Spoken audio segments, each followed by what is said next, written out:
ஸ்ரீகாந்த் ஒரு 10 நாள் முன்னால் இறந்துட்டார் அஃபிஷியலாக. ஏன்னா அதுக்கு முன்னால் 7-8 வாட்டி சாவடிச்சாங்க. இறந்து விட்டார்.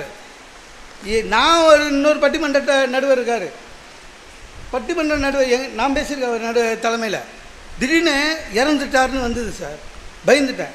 இறந்துட்டார் நல்ல மனுஷனாச்சுன்னு செல்ஃபோனில் போய் கேட்கலாமான்னு பார்த்தேன். அவரே இறந்துட்டார். அப்புறம் செல்ஃபோன் எடுக்க மாட்டாங்கல்ல, நல்ல லேண்ட்லைனுக்கு போட்டேன். ஒரு ஆம்பளை குரல், சார் ஐயா இறந்துட்டாராட நீ அப்படின்னாரு. நான் மௌனம் சொன்னேன். ஏன் நேரில் வந்து பார்க்க மாட்டியான்னாரு. இது எங்கேயோ கேட்ட குரலாக இருக்குதுன்னு நினச்சேன். நடுவரே எடுத்து பேசுகிறாரு, எவனை கிளப்பி விட்டுக்கிறான். ஒன்றும் பண்ண முடியல. சிலதெல்லாம் நல்லதா கெட்டதானே தெரியலங்க.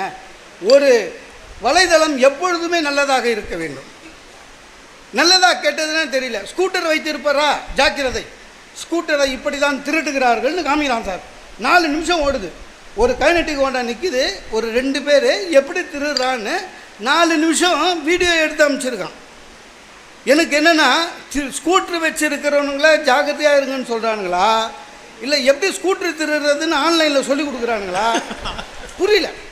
ஏண்டா 10 நிமிஷம் அதை எடுக்கிறிய, அதுக்கு நீ போலீஸ்கிட்ட அவனை பிடிச்சி கொடுக்கலாம்ல.